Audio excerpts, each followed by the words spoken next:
Hello and welcome to Middleish, a podcast about moderation in all things. I am Michael Gray. And I'm Erin Green. Hello. This is a special short episode of Middleish. This is a Middleish Mini. Middleish Mini Pod. Yeah. Yep. Middleish Mini. It's an M&M. That's right. So Matt asked me about, because he asked about the podcast and he's like, so you're doing something, this is something new you guys haven't done before, is like this shorter little episode where we're aiming for around 20 minutes today, just so if you planned this into your day to listen to, that's about going to be the length. And I was like, yeah, I think we're just kind of trying a few different formats and ways of getting this information out there and seeing how it works for our listeners. So by all means, listeners, if you like it, if you don't, if you have an idea that you would like us to try, let us know, because I think we're kind of in this place of, sure, we'll mess around and play with this and experiment and see what works. Give it a shot. Try it out. Yeah. Yeah. So we kind of have like our, what's the word? Protocol? I don't know. Our plans for like each month, but this week has a fifth Monday, right? So we're like, okay, so what do we do with those Mondays? So we're doing this. At this point, any month that has kind of that fifth Monday, we'll have an extra little short mini podcast, as long as it's well received and people want us to do it. That's the plan at this point. So that's why we're doing it. Yeah. So do you want to just jump right in? Or how are you? Are you good? Yep. Yeah. I'm good. My news is that I hung my hummingbird feeder outside my window. And so that's fun. seeing these, I think there's two of them. There's a green one and kind of a grayish colored one. And they're just like constantly coming to the hummingbird feeder, and Riley likes to sit in the window and be entertained. I saw that in your stories last night. That's my springtime news. Lunch. He's waiting for me. Well, the other day he was batting at the screen because I had the window open, so I don't know if it was a bug or if it was a hummingbird, but I watched this hummingbird come right up to his face in the window and stare at him.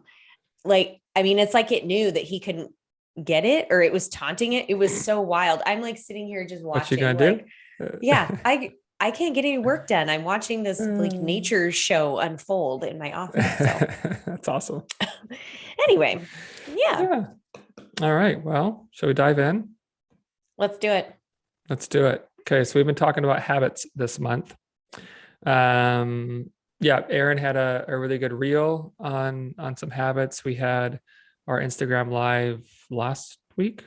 Is that right? Last week? Yes. So there's some good content on habits on our Instagram page that if you haven't checked out, I think you should. But we're just going to dive into a few more topics a little bit deeper today around habits. And so that's what we're doing. Do you want to just dive right into what we were talking about? I think so. And I'm hoping that by the end of today's mini pod, I personally have gotten a lot of comments and feedback from listeners on this episode in particular, people that have been longtime listeners from the very beginning. And they're like, oh my gosh, I really needed this, to reinforce some of these concepts around my own habits and bring awareness to that.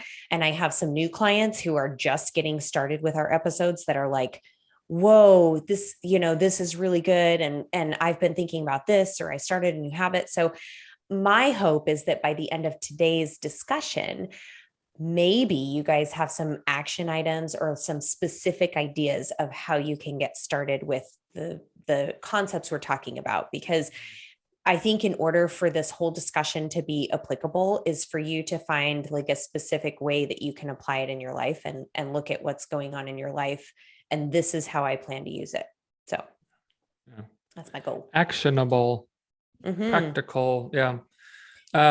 So we talked a little bit before we started recording just about that. We just wanted to touch on this idea that, a lot of times when we talk about changing our habits, like we think about like, okay, like I need to eat more fruits. I need to eat more vegetables. I need to exercise more often. I need to get more sleep. And it's these kind of things, which are all great things, right? Like most of us need to, hopefully invest more time and energy into building those things in better and more consistent ways. And that's great. I think that's a really important part of this. But I think it's also really important to understand that like habits aren't just things that we like go and build when we're making like changes to our lives. They're things that already exist in a bunch of ways, in meaningful ways and maybe not so meaningful ways. Like, the illustrations I like to use a lot is like when you get out of the shower, you probably dry yourself off the same way every time. When you brush your teeth, there's probably like a pattern to it that you don't even realize. Like we just have all these habits that, we talked about this in the episode, the initial episode this month, that like what habits are the brain learning, this is how we do a thing. Let me autopilot that so we can do it more efficiently. And you don't have to think about it so much. And that's maybe like a not exact definition, but it's pretty close there. I think it's pretty right. accurate. It's pretty close enough, right? And so we have these in our lives all over the place. I mean, probably the way you drive to work. If there's a intersection that sometimes is busy in the morning, you probably have an alternate route. That is a habit where if you see, oh, it looks busy up there, I go this way. If you probably park in the same area at the grocery store every time, you probably go through the grocery store in the same way every time. Like there's just these things that we do. Habits are all over in our lives. And this is not a good or bad thing. It's just a thing. Okay. It's just what our brain does. And, God, you've got me analyzing how I do like my driving in the grocery store and everything. Now I'm like, I should change it up. I should do something different. Yeah. Okay. But have you ever, like, I've done that just like a few weeks ago. I intentionally went in the other door and went backwards. It took me so much longer to go to the store. So I was like, wait, where am I at? What am I getting next? Yeah. Like, it's just, everything was so habits can be helpful. They can be very super helpful. Yeah. It's how we are efficient with our lives and, what we do with them, how we interpret them. Yeah. And so I think it's important that when we look at establishing like healthier habits into our lives, that we're probably de-establishing some maybe habits that haven't served us as well, right? We're not just doing the one thing, we're also trying to remove another. And I think that's the best way to go about habits, is not just stopping doing something, right? But like replacing it with something. And we talked about that kind of more in depth in the initial launch episode for this month. But also just understanding, like, listen, habits they're everywhere. Right. And so it's not just as easy as just starting something or stopping something. It's looking at what place do they have in our lives? How do we approach them? I would really encourage you to look at Aaron's reel from 2 weeks ago. It kind of talks about this whole habit loop. And it's not just the thing that we're doing or thing that we're not doing. It's really kind of like a lot bigger than that. And it has, little roots into other areas, and there are things that trigger it and things that can divert. And it's a lot more in depth. And I don't say that in a scary, overwhelming way, because I don't think it's that, but it's just important that we look at, hey, not only when we're trying to build habits, are we doing that, but we're also probably looking at some things that are established in our lives that we're trying to stop doing or replace with. And it's just important that we have a really good, broad understanding of that, right. I think. Yeah. And to your point, in order to establish a new habit, you have to have awareness around how that even happens, because a habit by definition is something that's just automatic and unconscious.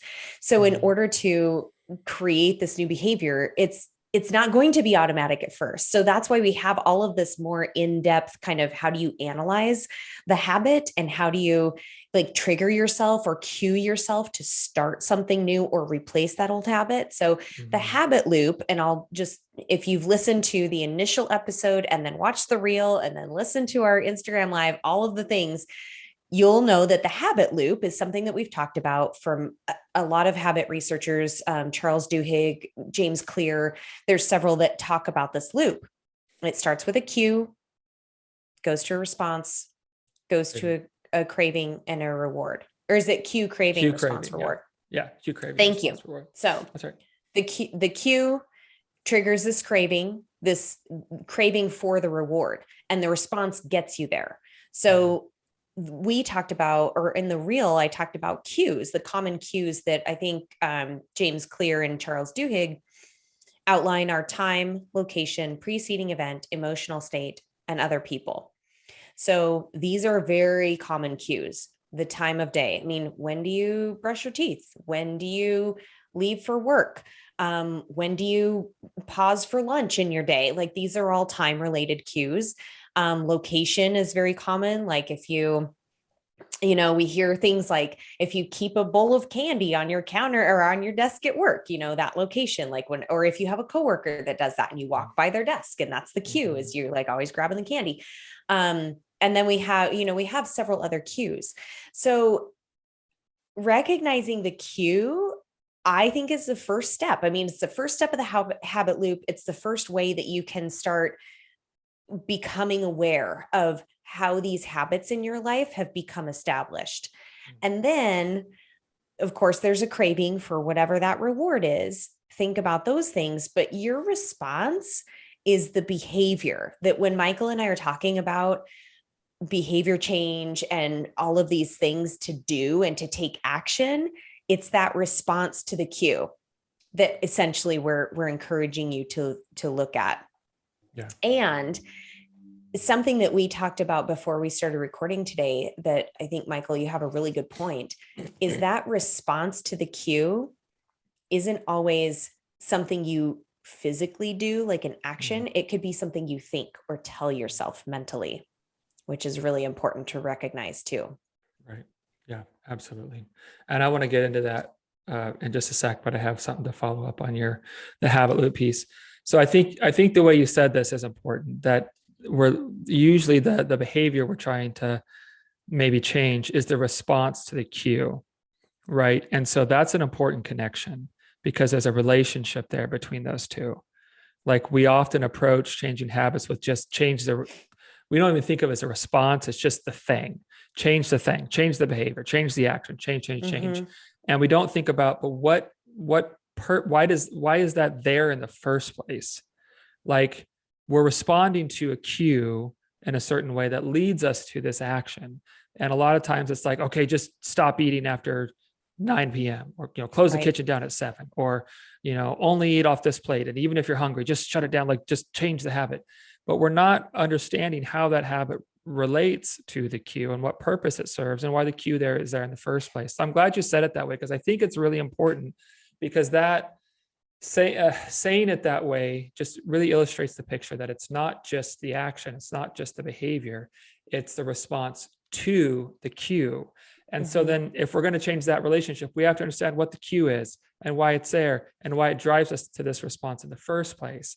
And now we're looking at like, oh boy, like we're understanding habits and we're understanding how to build them, I think, in a lot better ways that can respond to the cue differently. Because we act like the cue is the problem. A lot of times the cue isn't the problem. It's just the thing. Like if you've had a stress day, you've had a stress day. If you've a bad day at work, fight with a spouse, kids going through whatever, like those things are going to happen. So if we can change how we respond to those things and how we manage those things, then we're looking at building out habits that I think are really comprehensive and going to be a lot easier to take root, because they're still built in a way that's responding to the cue, not ignoring the cue and just being like, oh, just stop it, knock it off, which is, I think, how a lot of coaches go about trying to do habit changes. We'll just stop it. Yeah. Or screw the ignoring cue, just do the thing. Right. Or ignoring the craving. Because the craving is the piece. So this is when, you might want to go back and listen to our episodes on name that emotion or emotional eating or some of these things we've talked about, because usually the craving is a desired feeling or outcome that we're looking for. And we often don't connect. I mean, yes, the cue definitely leads to the response that we have, but there's a craving connection in there. What are we hoping to achieve out of this response that we do? So I had a client just last week that we started working together a couple of weeks ago, and she's tracking just her day and kind of journaling around eating experiences and stuff. And she said that she had a really stressful day, a stressful morning, and a very difficult phone call and meeting that she was in. And she kind of laughed about it, but she said, and sure enough, as soon as I was off that call, I wanted to just go dive into some food. And so she actually, we talked about that, like, well, okay, she didn't, she caught the response and was like, oh, so she actually did the work of like catching that, oh, this is something I automatically want to do. Like, this is the habit that I have, is just, I had a shitty call. I'm stressed out. I need a little like, boost of neurotransmitters, and food is an easy way to do it. And that's how I've always done it. So I'm going to go to food. So we had that conversation around, what are you hoping to achieve? Like, what's that craving that you're hoping for? And what are some other responses that you can have to that cue to achieve similar, boosts in mood or comforting things or stress relievers? Like, so we were able to work through that simply by and we didn't even talk about the habit loop. We just kind of worked backward and said, like, okay, what's going on here, and picked it apart a little bit.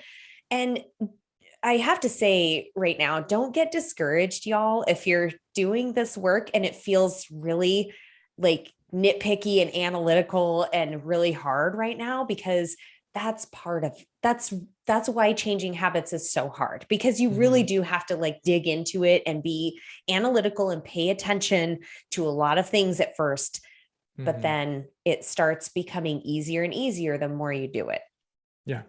Yeah. I would say, as long as the habit feels doable, you know what I mean? I mean, I think a lot of times we can take on things that just are way beyond what we're able to do at this point for whatever reason, whether it's experience or history or trust in ourselves or just time, whatever.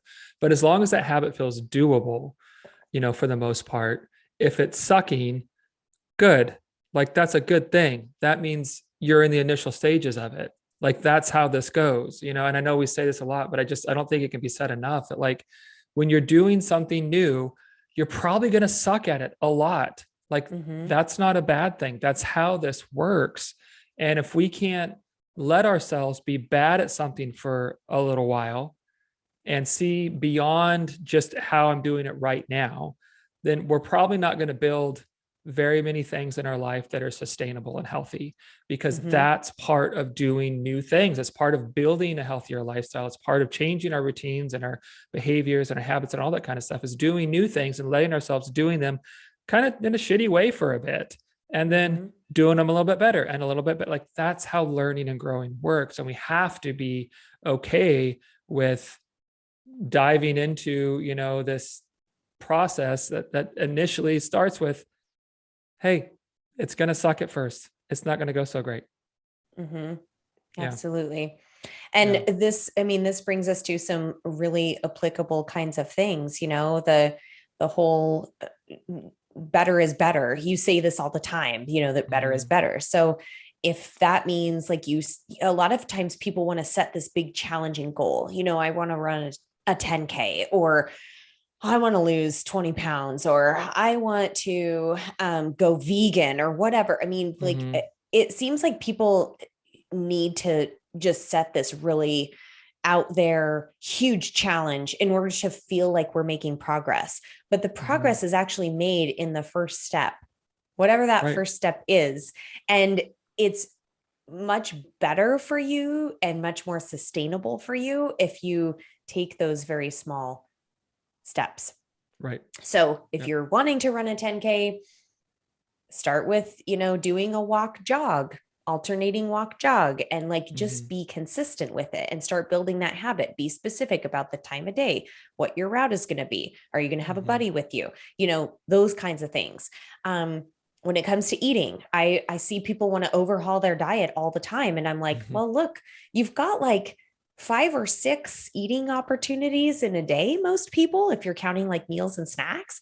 And so if you're trying to overhaul all of those every day, all at once, that sounds pretty overwhelming to me. And it sounds like it's kind of a recipe for disaster. So how can we break that down into, like, with one of my clients, we are really just targeting breakfast before 10 a.m. Let's just start there. And it doesn't matter really, like, we're working on the kinds of foods that are included in that, but it's just, let's start establishing that routine and that habit of like training your body to expect food in the morning so that your energy levels are more stable throughout the day and your appetite's a little bit more predictable, and just kind of see how that feels. It is a very slow process, people. And humans, especially nowadays, are not good at Mm-hmm. the patience. And I mean, immediacy is like involved in everything we do these days, between social media and only having an attention span for a 1-minute video and all of these things. So Yeah. buckle up, because it's going to take some patience and it's going to take a while, but you can get there. Yeah. And I would counter that with, I completely agree with you, but I do think over the long haul, it's faster, because how fast are you actually getting anywhere, right? When you're like, change everything at once, losing 20 pounds in a month, like it's got to be this and it's got to be to this level and only this. And okay, you've tried that once or twice a year for the last 10 years and you've gotten nowhere with anything, right? Yeah. Is that going quickly? Sure. In the 3 months, yeah, it might seem like it's going really quick, but you know what? I mean, okay, do you want to change your life for 3 months and 3 months only?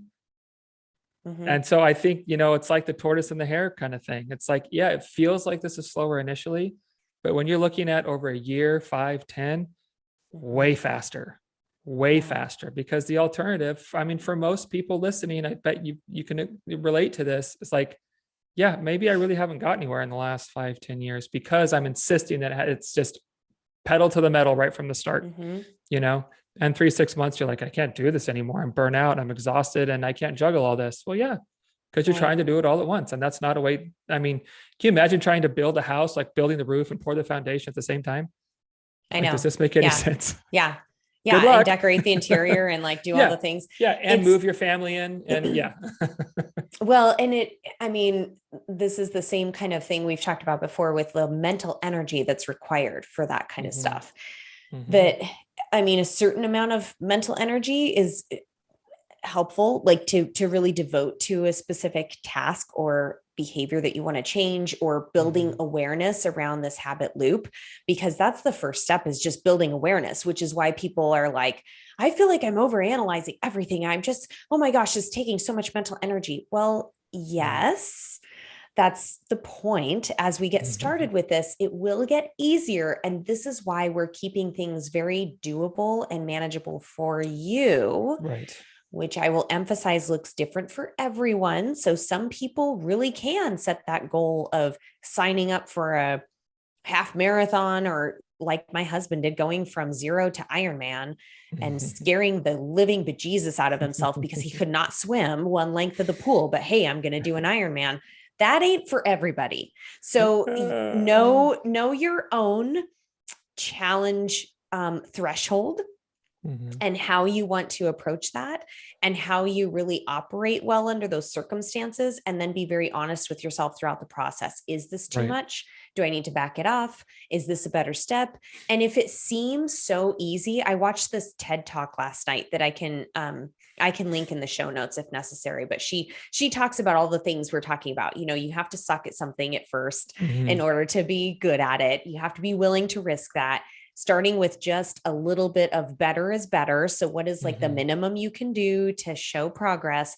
But she also talks about when you start thinking that what I'm doing right now isn't enough, that's often when people trip themselves up, is by telling themselves that this little step I'm taking isn't enough. And that's when they start getting into this overwhelming kind of cycle of trying to do more and more. That's a good point. So, yeah. Yep. I always tell people, like, if it seems too easy, like, okay, prove me wrong. Like, prove it. Exactly. Yeah. Like if it's super duper easy, you can do this for 10 days or 14 days weeks without a hitch. Absolutely. Yep. And if that happens, cool. We'll build on it. But let's see. Because oftentimes it's not too much. It's just they're, in comparison to what they think they need to do, it feels like too little. Yes. And it's like, but this is how we actually do this thing for a while. So, not just, I hope it works. Absolutely. And so my call to action for all of you listeners is if you've been hearing we've been talking about with habits, chances are you have already identified a habit in your life that is in place that you'd like to change or replace completely, or a new habit that you would like to establish. Well, where is that going to fit? It's going to have to replace something else. So how is that going to look in your life? Get that in your mind, whatever direction you want to go with your life, and then find that too easy, just enough step. Mhm. And Yeah. if you need help with that, if you have examples, Michael and I would love to hear them, because Mhm. that is, I think it's really fun to find those, like, well, what does a really easy step look like, and really talk Right. someone through that. And then Yeah. hear them say, oh, that's too easy. Well, Mhm. is it? Yeah. Mhm. So Yeah. I Cool. challenge you to find that in your life and put it into practice. Do it. Do it right now. Do it. Yeah. Succumb to peer pressure. Do you want to All do right. a quick meaning in the mundane before we wrap up? Do you have a quick one? Have you thought about one? No, I didn't even think about one for this. Yeah. I have a very quick one. Okay. if you I got a want me to minute share. 40 before my timer runs out. I know. I don't know why we have a timer on this. Zoom today. Weird. Yeah. Really That's quick weird. one was Matt and I went to Moab a couple weeks ago, had a fantastic time. Last time I was down there, the riding was way above my skill level, but this time Mhm. I have a different bike and I am a different rider, and I just felt way more confident, had a great time. And we had this one ride that Matt was like, I haven't wanted to hoop and holler on a bike ride like really, like audibly just start like, Mhm. fist pumping, and like he was having so much fun following me on this trail at Dead Horse Point State Park. So Fun. that's mine. Just like we can go out and ride together, but it can truly be like one of those lifetime favorite rides. So Yeah. That's awesome. I've never been to Moab. I've heard Thank it's you. just gorgeous. There's some really cool stuff. Yeah. I bet. Okay. Yeah. I don't have one, but I'll have one we're recording episode 92 next week. I will have one for that for sure. Okay. Sounds good. All right. Thanks for thanks listening, everybody all. for tuning in. Okay. We'll catch you next week. Bye-bye. Bye.